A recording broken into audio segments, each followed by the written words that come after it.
Hello दोस्तों, स्वागत है आपका अपने चैनल कुंज भारद्वाज फैमिली में। आज हम सुनने वाले हैं उत्पन्ना एकादशी की कथा को। लेकिन उससे पहले जानते हैं उत्पन्ना एकादशी का समय और इसकी क्या विधि है। तो दोस्तों, उत्पन्ना एकादशी की तिथि 19 नवंबर सन 2022 को सुबह 10:29 से शुरू होकर 20 नवंबर सन 2022 को सुबह 10:41 तक रहेगी। जानते हैं इसकी विधि के बारे में। तो दोस्तों, इस दिन सुबह उठकर स्नान करके विष्णु जी का ध्यान करके हमें संकल्प लेना चाहिए।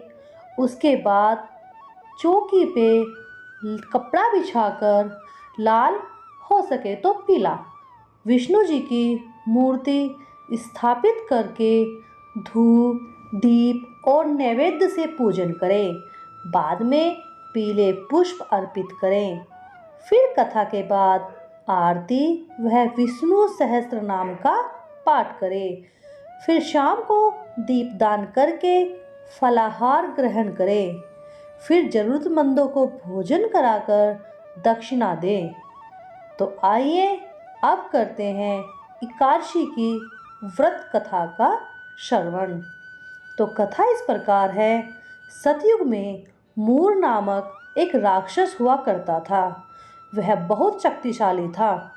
उसने इंद्र सहित वायु वह अग्नि आदि देवताओं को स्वर्ग से भगा दिया था। सबने जाकर भगवान शिव को सारा वृतांत सुनाया। तब भगवान शिव ने तीनों लोकों के स्वामी भगवान श्री हरि विष्णु की शरण में जाने के लिए कहा। ये सुनकर सभी क्षीर सागर में पहुँचे।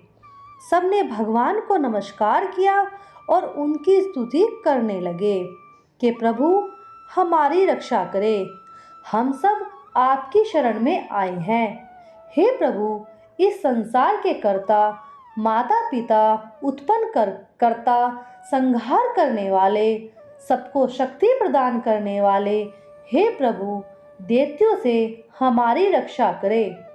ये सुनकर हरि विष्णु ने कहा, कौन ऐसा मायावी दैत्य है जिसने सब देवताओं को जीत लिया है? उसका क्या नाम है और वह किसके आश्रय में है? उसका स्थान कहाँ है? फिर इंद्र बोले, प्राचीन समय में नाड़ी जंगे नाम का एक राक्षस था। उसका मूर नाम का प्रभु एक पुत्र हुआ। उसकी चंद्रावती नाम की नगरी है। उसी ने सब देवताओं को स्वर्ग से निकाल दिया है। इंद्र, चंद्रमा, वरुण, यम वह सभी देवताओं के स्थान पर अधिकार भी कर लिया है। हे प्रभु, उसका संहार करके देवताओं को अजय बनाइए। यह सुनकर भगवान ने कहा, शीघ्र ही उसका संहार करेंगे। सभी देवताओं ने चंद्र नगरी की ओर प्रस्थान किया। उस समय मूर युद्ध भूमि में गरज रहा था। उसकी गर्जना को सुनकर सभी देवता डर गए, चारों दिशाओं में भागने लगे। जब भगवान रणभूमि में आए तो वह दैत्य उनके ऊपर शस्त्र लेकर दौड़े। तभी भगवान ने सर्प के समान अपने बाणों को बांध दिया तो उससे बहुत से दैत्य मारे गए। केवल मूर बचा। वह भगवान से युद्ध करने लगा। युद्ध 10,000 वर्ष तक चला, किंतु मूर नहीं मरा। भगवान थक कर बद्री का आश्रम में चले गए। वहाँ हेमवंती गुफा थी। उसमें भगवान विश्राम करने लगे। यह गुफा 12 योजन लंबी, उसका एक ही द्वार था। भगवान योग निद्रा की गोद में सो गए। मूर भी वहीं आ गया। भगवान को सोया देखकर मारने को उद्यत हुआ। तभी भगवान के शरीर से कांति में देवी प्रकट हुई। देवी ने मूर को ललकारा और उसे तत्काल ही मौत के घाट उतार दिया। जब विष्णु भगवान योग निद्रा से जागे तो उन्हें सब बातों का ज्ञान हुआ। जब वे सब बातें जान गए तो तब उन्होंने देवी से कहा कि उनका जन्म एकादशी को हुआ है, अतः वह उत्पन्ना एकादशी के नाम से ही पूजित होगी।